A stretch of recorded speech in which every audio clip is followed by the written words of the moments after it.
Bem-vindos a mais uma análise aprofundada.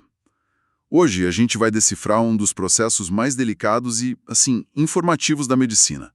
O primeiro check-up completo que uma pessoa recebe na vida. O exame físico de um recém-nascido. É impressionante pensar que, naqueles primeiros minutos, o corpo já está contando uma história, né? Cheia de pistas.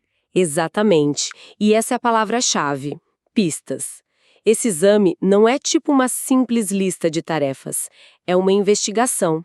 É a primeira avaliação que nos diz se a transição do bebê do útero para o mundo aqui fora, se ela foi bem-sucedida.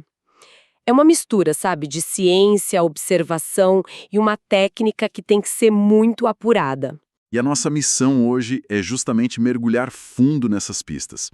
Vamos destrinchar esse processo passo a passo, entender o que os médicos procuram e por que cada detalhe, por menor que pareça, é tão crucial. Ok, vamos analisar isso. Para começar, imagino que existam desafios muito práticos.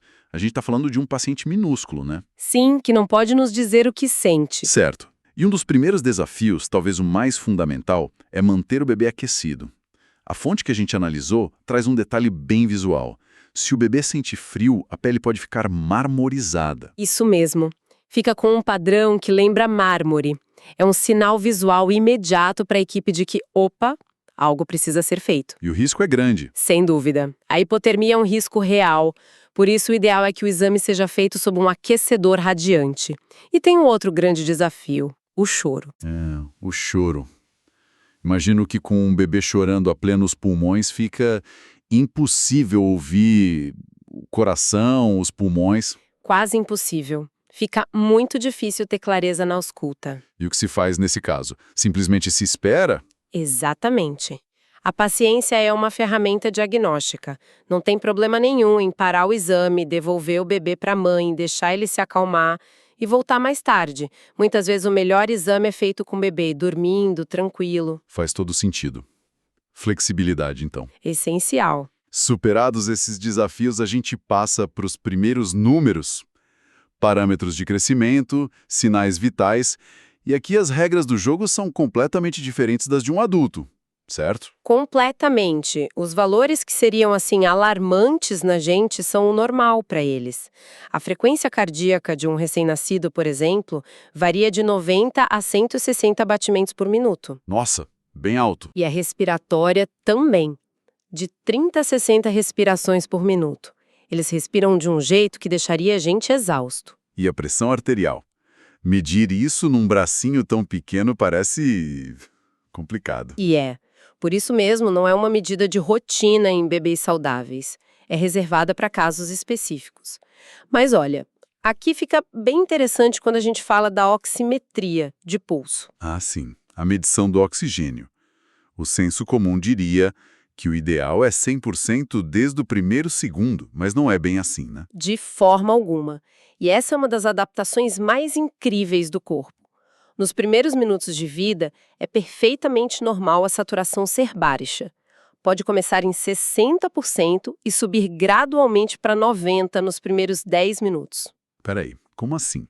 60%? 60%. E às vezes leva um dia inteiro para atingir os 100% que a gente considera normal. Isso é fascinante. Por que essa subida é gradual?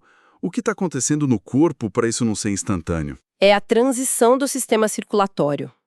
No útero, os pulmões não estão oxigenando o sangue, a placenta faz esse trabalho, o sangue até desvia dos pulmões por uns atalhos. Entendi.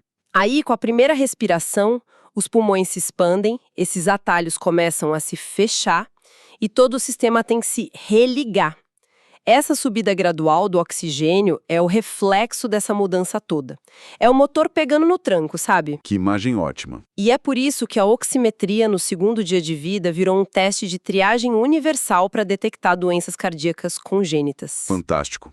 Com os sinais vitais checados, a gente começa a jornada cabeça aos pés. O ponto de partida é o crânio, com a palpação das suturas e das fontanelas, as famosas moleiras. Isso. O examinador desliza os dedos suavemente sobre a cabeça do bebê. O que se busca aqui é garantir duas coisas. Primeiro, que as placas ósseas não estejam se fundindo cedo demais, uma condição chamada crânioestenose. o que impediria o cérebro de crescer. Exato. E o segundo ponto é verificar as fontanelas. Elas devem estar planas, macias. Se estiverem afundadas, pode ser desidratação. Se estiverem abauladas, tensas, pode ser aumento da pressão dentro do crânio. Elas são uma janela, então. Literalmente uma janela para o cérebro do bebê. Ok, crânio checado. E os olhos?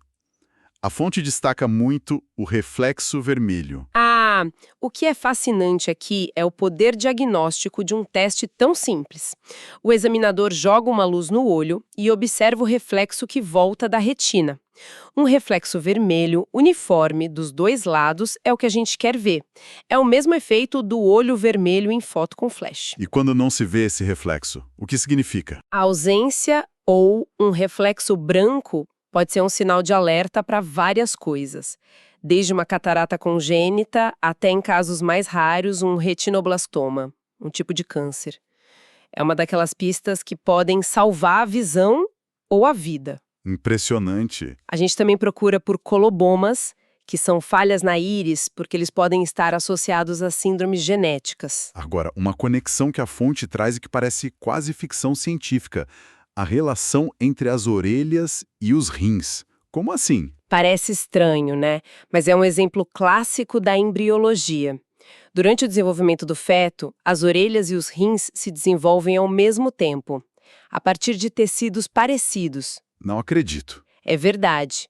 Por isso, uma anomalia na orelha, tipo na forma, na posição, ou a presença de uns buraquinhos ou apêndices de pele perto dela, pode ser um marcador de que os rins também podem ter algum problema. Que loucura!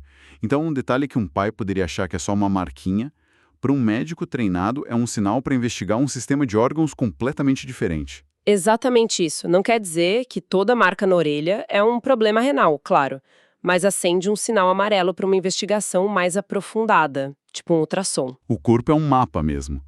Seguindo esse mapa, o exame continua pela boca e nariz, né? Sim, o examinador insere o dedo mindinho na boca para palpar o céu da boca e garantir que não tem fenda palatina, e ao mesmo tempo já avalia a força da sucção. Depois verifica se as narinas estão desobstruídas. E no pescoço, o que se procura? A gente procura por massas, cistos e, muito importante, palpamos as clavículas.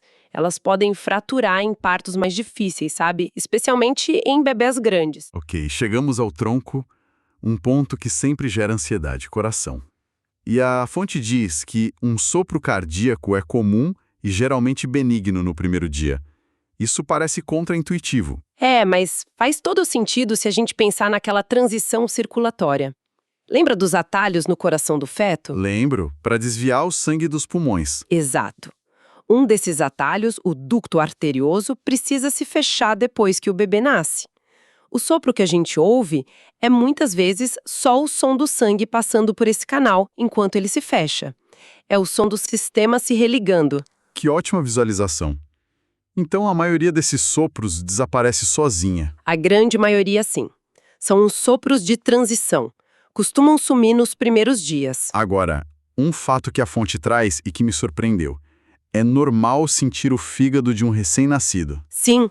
E mais, se o médico não sentir, talvez o exame não tenha sido feito direito. Nossa, É um ponto forte e preciso. Em recém-nascidos, a parede abdominal é muito fina e os órgãos são proporcionalmente grandes. Então, o fígado, o baço e até os rins podem ser palpáveis. O fígado pode se estender até uns 3 centímetros abaixo das costelas. mas isso não coloca uma pressão enorme no examinador?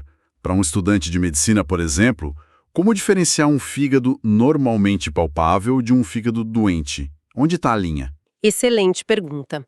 Aí entra a arte da medicina. A linha está na consistência, na borda do órgão. Um fígado normal é macio, com a borda fina. Um fígado doente pode ser duro, nodular. É uma sensibilidade que se adquire com muita prática. Entendi. Ainda no abdômen tem verificações cruciais como a patência do reto? Fundamental. Para descartar ânus imperfurado, que é uma emergência cirúrgica. E, claro, a inspeção da genitália. Daí a gente conecta com os membros, começando pelos quadris. As famosas manobras de Ortolani e Barlow. Exato. São movimentos específicos para checar a estabilidade da articulação do quadril. O que se busca é um clique, um ressalto, que pode indicar uma displasia. Detectar isso cedo evita muitos problemas no futuro. Finalizando o exame, as extremidades. Mãos e pés azulados, a acrocianose. É normal, né? Perfeitamente normal. A circulação periférica ainda está se ajustando. Também inspecionamos a coluna, procuramos por covinhas ou tufos de pelos. Que podem indicar problemas na medula. Isso. E por fim a contagem dos dedos, procurando por polidactilia, sindactilia, e a fonte menciona um detalhe sutil: uma única prega na palma da mão. Ah, sim, a prega palmar única. Exato. Pode ser um achado normal, isolado, mas também é um dos sinais que, somado a outros, pode levantar suspeita de síndromes genéticas, como a síndrome de Down. De novo, cada detalhe importa. E tudo isso nos leva à parte final, que é quase como testar o sistema operacional do bebê. O exame neurológico, focado nos reflexos primitivos.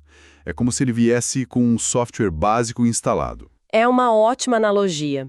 Esses reflexos são respostas automáticas, essenciais para a sobrevivência. E a presença, e muito importante, a simetria deles, são indicadores da saúde do sistema nervoso central. Vamos descrever alguns. O primeiro é o tônus. Isso. Um bebê saudável fica todo encolhidinho, fletido. Ele oferece resistência se a gente tenta esticar um braço. Um bebê muito largado, hipotônico, é um sinal de alerta. Depois, busca e sucção. Fundamentais para a alimentação. Se você toca a bochecha, ele vira a cabeça procurando. E a sucção tem que ser forte. E o reflexo de preensão, que o bebê agarra o dedo com uma força incrível. A fonte até brinca que é melhor não contar para a mãe que é só um reflexo. É um bom conselho. E por fim, um dos mais dramáticos, o reflexo de Moro ou do susto. Como ele funciona? Ao simular uma pequena queda da cabeça para trás, o esperado é que ele abra os braços e depois os traga de volta, como num abraço. O crucial aqui é a simetria. E se for assimétrico? Se ele mexer só um braço? Aí pode indicar uma lesão nervosa que pode ter ocorrido no parto, no plexo braquial. E isso conecta com o que falamos da clavícula. Às vezes, uma fratura de clavícula e uma lesão de nervo acontecem juntas. O corpo contando sua história de novo. É impressionante a quantidade de detalhes. O conhecimento necessário para fazer essa avaliação em alguém tão pequeno. Cada passo, cada reflexo é uma peça do quebra-cabeça. Exatamente. E dominar essa avaliação é um dos grandes desafios na formação médica.